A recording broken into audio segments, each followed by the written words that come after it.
Keep going, dude! 9mm handgun on his hip. Go to the sidewalk or you're going to jail. To address those individuals in a respectful way. Do not touch me, dude. People need to recognize that officers have the lawful right to put their hands on you. Get back over this way! Comply now, complain later. Welcome back to the LackLuster channel. On June 13th, the Grand Rapids Police Department went viral online for their complete and utter incompetence. Police Chief Eric Winstrom responded to the public's outrage by holding a press conference.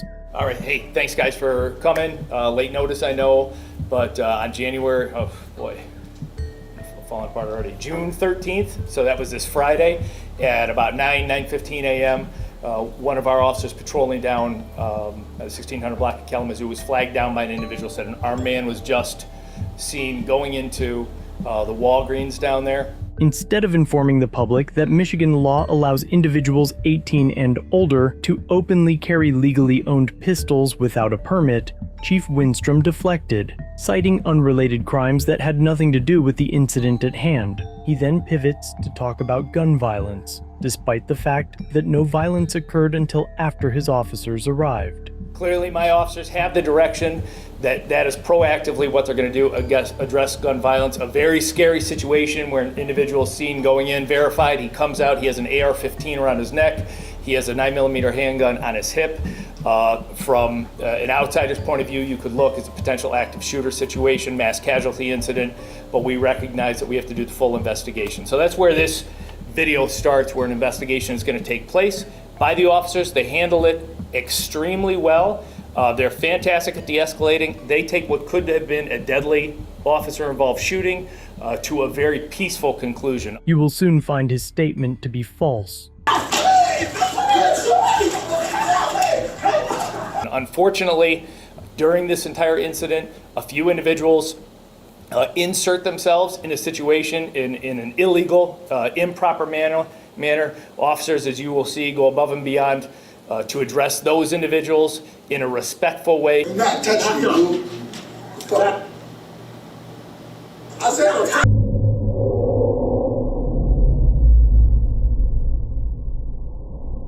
to get them to comply with their lawful orders, because they are placing themselves and everyone else in more danger. And then you'll see, of course, there's been a video circulating online of a use of force incident then, where as officers were attempting to take one individual into custody, second individual interfered with that arrest, was subsequently taken into custody as well. We're going to take questions after this, and I'll let the video speak for itself as it rolls. The chief then plays a few short clips of body cam footage taken during the incident, poorly edited to paint their unconstitutional actions as heroic.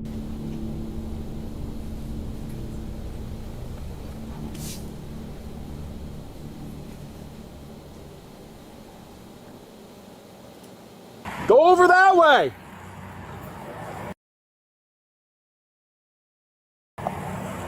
He's got 2 hands. Keep going, dude! We get one more car here. Yeah. He'll come back to us. Yep. He was compliant. He's open here. Despite having a compliant, lawful firearm owner with his hands raised above his head, the officers hold him at gunpoint to wait for backup. Then they purposefully play 3 sections of video to lead the public to believe a threat was present, after the man open carrying was detained and unlawfully disarmed. The first clip shows a timestamp of 9:16 and 30 seconds. Get back over this way, everyone, please. Let's go. You're in the back, stop, man. Okay, we need to get you back just because you're in the background of a could be bad situation. Okay, back up. Back up. Back up. They already told me what's going on, so back up, please. Please back. The next shows a timestamp of 9:16 and 7 seconds. Keep going! Go now! It's your last chance, you're going to jail. Back up now! Go around the other side of the Walgreens.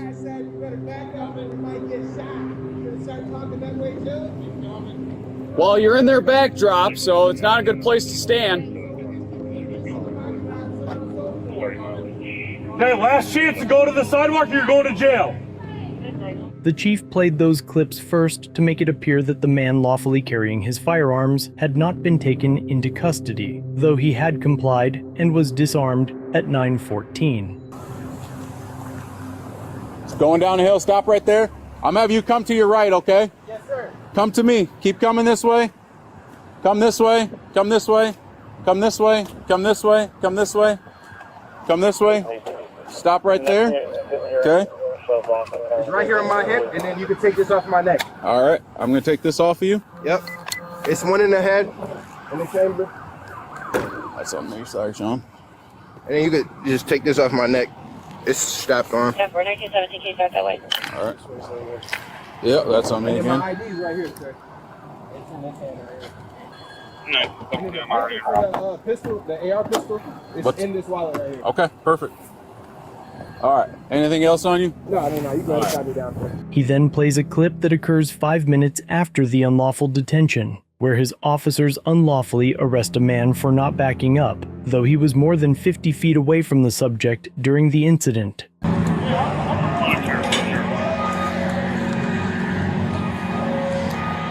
Sir, you're under arrest. Put your hands on top of your head. Listen, I put my life on the line for that kid. Don't dig around in your I'm trying to put my pockets. phone away. Right? Listen, hey. Back up or you will go too. Back up or you will go to jail Take too. my phone, please. 3 officers pull the man in opposing directions. As he tosses his phone to a friend for safekeeping, he is thrown off balance by the officers and then thrown to the ground, all for recording an incident 5 minutes prior. Okay, son, get down, damn it. Hey. Back up now or you go to jail. Back up.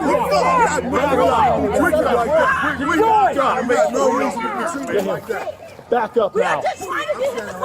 Come on, man. You need to back up. Don't touch me. Do not touch Back me, up. dude. The department adds this slow motion sequence, I said don't touch me. but they allow that portion to play through, preventing the public from seeing that the officer was the first to start pushing and then throws a punch at the man's face.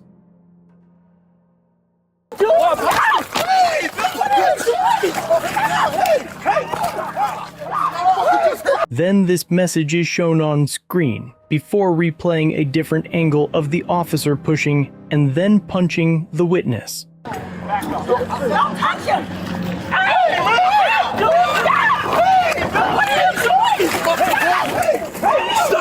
It's almost jittery enough to miss the criminal actions of the officer. Unfortunately, the department's editor did not attempt to edit this portion of the video to make it viewable, but I did. Don't touch him!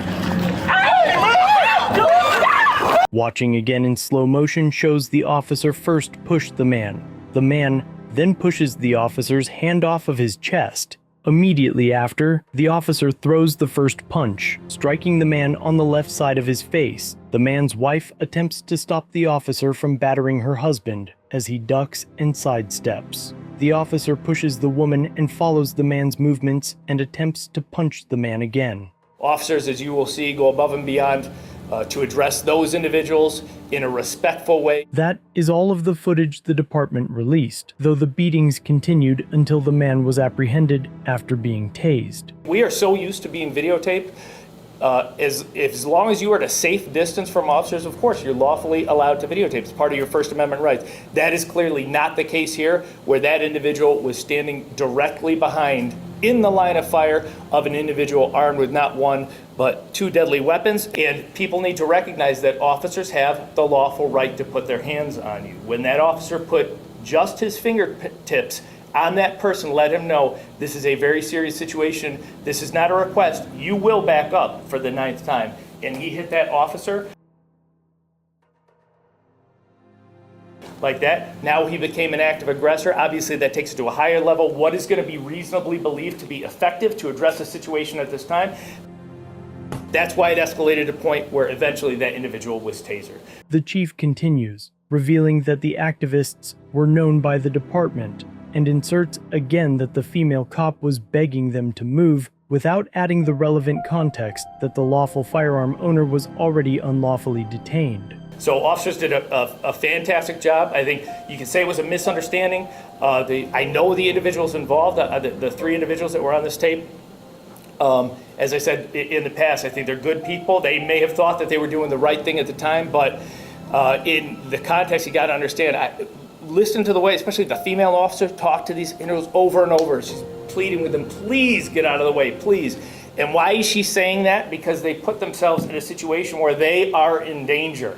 They're also endangering everybody else involved. If their participation made that a more, if their participation, like with their friend here, where you see that they're sort of all interacting with each other and all believing like, hey, we don't have to follow the law. We don't have to obey these commands of these officers. Can you imagine if that young person who had that AR-15 rifle was motivated by the resistance that these adults in the community, and as I often say, what we need to drive crime down in this community is our adults taking interest in young people, doing the right thing by young people, mentoring young people. So we have adults that are standing right behind these young people, openly ignoring lawful instructions from the police. One of those individuals is armed with not 1, but 2 deadly weapons. That AR-15, those rounds can go for literally over a mile and still be deadly. If that individual was inspired by the lack of lawful behavior by these individuals, we could have been having a totally different and tragic conversation today. So, as I said, I think these 3 individuals, I think they're good people. I think they just made a very bad decision that day. After demonstrating a rich misunderstanding of ballistics and the constitutional limitations of his authority, he is then asked whether the firearm owner was released. Are you allowed to open carry in public? Yes.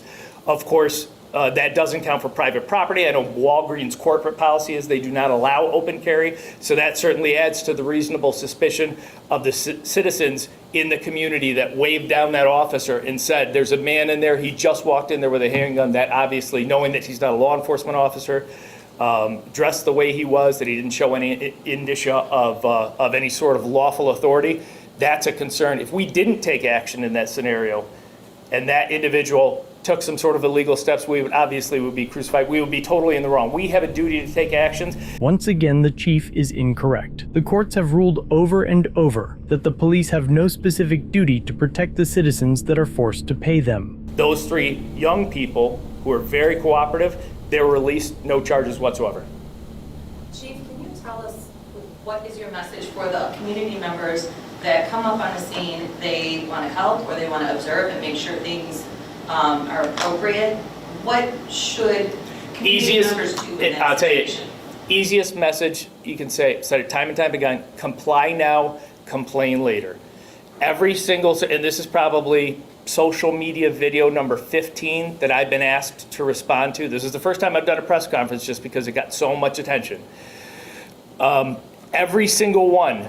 The first question I ask when somebody brings it to my attention, okay, did the individuals comply with the lawful instructions of the officers? Well, no, but he shouldn't have punched him. He shouldn't have done this. He shouldn't have done that. Comply now, complain later. As you could see from the video, every single one of my officers who responds to 911 calls, they are armed with a body-worn camera. We have in-car camera in every one of those cars, so there is other angles.